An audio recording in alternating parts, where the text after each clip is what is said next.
Hello everyone, welcome back once again. स्वागत है आपका फिर एक बार. Today we've completed our 12th book of the 52 weeks 52 books challenge, and the book that I've completed reading this week within a matter of just say 2 days and made notes of just for you is Rich Dad Poor Dad by Robert Kiyosaki. Now money is extremely important. We all are aware of that fact, isn't it? But there's something that we are not aware of. There's something which is far more important than money, and that is financial education. This one message, this one statement forms the real crux of this entire book. Now, if I speak in the Indian context, you might not quite relate to a large part of the book which speaks about the author's personal life, the specific details, his decisions about his business and finance. But trust me, you'll love the way in which Rich Dad Poor Dad helps you understand what exactly differentiates the rich from the poor in terms of their mindset, their habits, and most importantly, in the way they deal with money. And all of this has been explained in a language which is extremely simple and easy to understand. So if you do not have a professional degree or working experience in the area of finance, but still you wish to move out of the poor zone and enter into the rich zone, or if you wish to know and build a mindset like that of the rich, or if you wish to learn and know how they manage their finance, then you must read this book without fail. So just in case if you wish to buy this book, you can simply check out the link given in the description below. You simply need to click on the link and buy this book from Amazon. Now, if you are ready, let's quickly move on to our learnings from the book. Now, Rich Dad Poor Dad, right from the very start till the very end, endorses the idea that although money is extremely important, what is far more important than money is financial education, building the right mindset and the approach towards money. As you can see here, it shows a clear-cut distinction between how the rich and the poor think. While the poor man says that the love for money is the root of all evil, the rich man says that the lack of money is the root of all evil. A poor man says, I can't afford it. ये बहुत महंगा है. We can't afford it. ये करना बहुत risky है. Whereas a man with a rich mindset says, let's see how we can afford it. He says, let's see how we can manage the risk. Another striking difference between the rich and the poor mindset is that a poor person says, जब मेरे पास आएगा तब मैं दूंगा. Whereas a person with a rich mindset says, पहले मैं दूंगा. जब मैं दूंगा तब मेरे पास आएगा. Now, pay very close attention to the kind of verbiage that's being used here. There's a fundamental difference of thought approach between the rich and the poor. As for you, make sure to check which of these above statements do you use more frequently. This book will also at times make you face the harsh reality. It'll make you question yourself, your mindset, your own approach when it comes to dealing with money. For example, what emotion do you associate with money? What comes to your mind when you think about money? मेरे पास तो पैसे नहीं है, मेरी तो किस्मत ही खराब है, पैसे बचाना और कमाना बहुत मुश्किल है. Is this what comes to your mind when you think about money? You don't need to answer me. Answer yourself.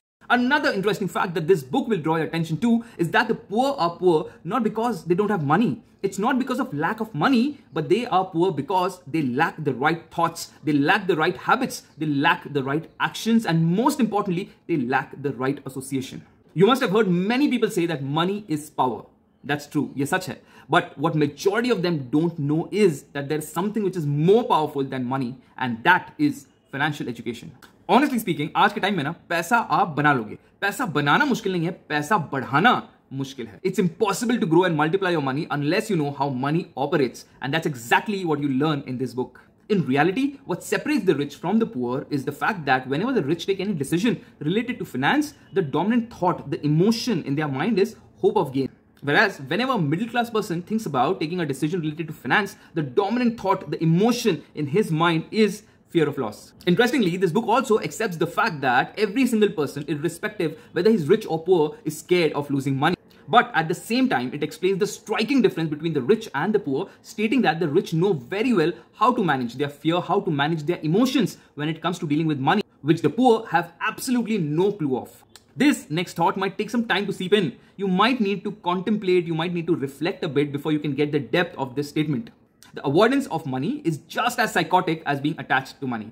So in order to lead a happy and a fulfilling life, you've got to get over both of these. Now here comes the most interesting part of this entire book. The part where I learned the difference between assets and liabilities, where I understood how cash flow happens. This part is where I realized the mistakes that I had been making when it came to money management and how I need to correct the same. Trust me, if not for anything else, you must read this book to understand the cash flow pattern. अगर आप बहुत सालों से काम कर रहे हैं, मेहनत कर रहे हैं, जॉब कर रहे हैं या बिजनेस कर रहे हैं और अभी तक आपका मोटा बैंक बैलेंस नहीं बना पाए हैं, तो इस पूरे बुक का ये वाला हिस्सा पढ़ना और समझना आपके लिए बेहद ज्यादा जरूरी है. When you understand the cash flow pattern of an asset, the cash flow pattern of a liability, that of a middle class person and a wealthy person, you will know exactly where you're going wrong and things that you have to correct in terms of your earning spending and investing. और इसके लिए कोई financial background होने की जरूरत नहीं है। All of this is explained in a very simple and easy to understand language. A lot of times when I ask people what's the opposite of success, their answer is failure. This book reiterates the fact that you might have heard me saying many times. Failure is not the opposite of success. It's a part of the process of success. The opposite of success, however, is not trying.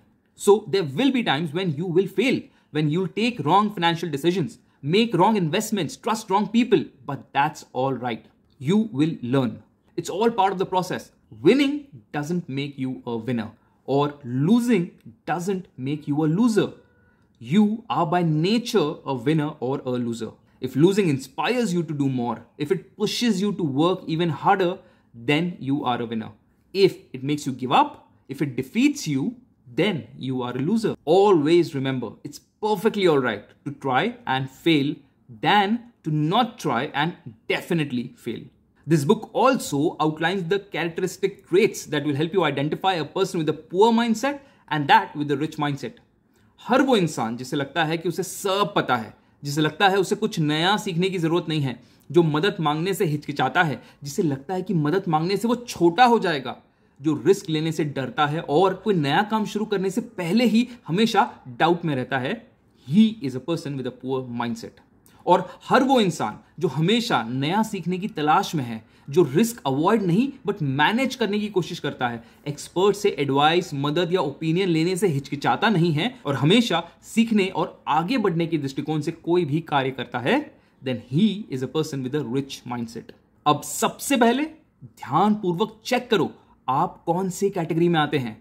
And once you find that out, and if you wish to move to the category of people with a rich mindset, then one sure short way of developing the rich mindset is through the power of association.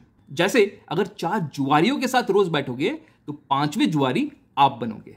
अगर 4 शराबियों के साथ रोज बैठोगे तो 5वें शराबी आप बनोगे। अगर 4 विद्वानों के साथ या भक्तों के साथ रोज बैठोगे तो 5वें विद्वान या भक्त आप बनोगे। ठीक उसी तरह अगर 4 अमीरों के साथ रोज बैठोगे तो 5वें अमीर आप बनोगे। So make sure that you associate and spend your time with the right people. And most importantly, please remember, never ever subscribe to the get rich quickly formula. It's a freaking trap. It's always a freaking trap. 4 दिन में कोई अमीर नहीं बनता, 4 दिन में कोई पैसा डबल नहीं होता। हाँ, लेकिन अगर ऐसे कोई स्कीम में आप पैसा लगाते हो तो 4 दिन में घरदार बिक जाएगा और आप रास्ते पर आ जाओगे, इस बात की 100% गारंटी है। There is no such thing as quick money, so don't fall for such scams, especially ones related to stock market. The only 100% foolproof strategy for making money across any financial instrument is by giving it time. And finally, moving on to the most important message from this book. Invest in your learnings. Go buy a book, read and learn. Or buy a course if you like to watch and learn. Or maybe go to a seminar to participate and learn. But start learning, because what's in your head will determine what's in your hands. Now, those were just few of the many amazing learnings from this book. Apart from everything else, the one thing that I want you to get thoroughly ingrained in your mind, body and soul is start investing in yourself. Not once or twice, but regularly. Not later, but now. Start investing your time and money in learning, in building skills that will help you build wealth and lead a stress-free life in years to come. Hope you've liked the video, and as I've said earlier, just in case if you wish to buy this book, I have pasted a link in the description given below. You simply need to click on the link and buy this book from Amazon. Most importantly, make sure that you subscribe to the channel and do not forget to hit the bell icon to stay updated with all our latest upcoming videos.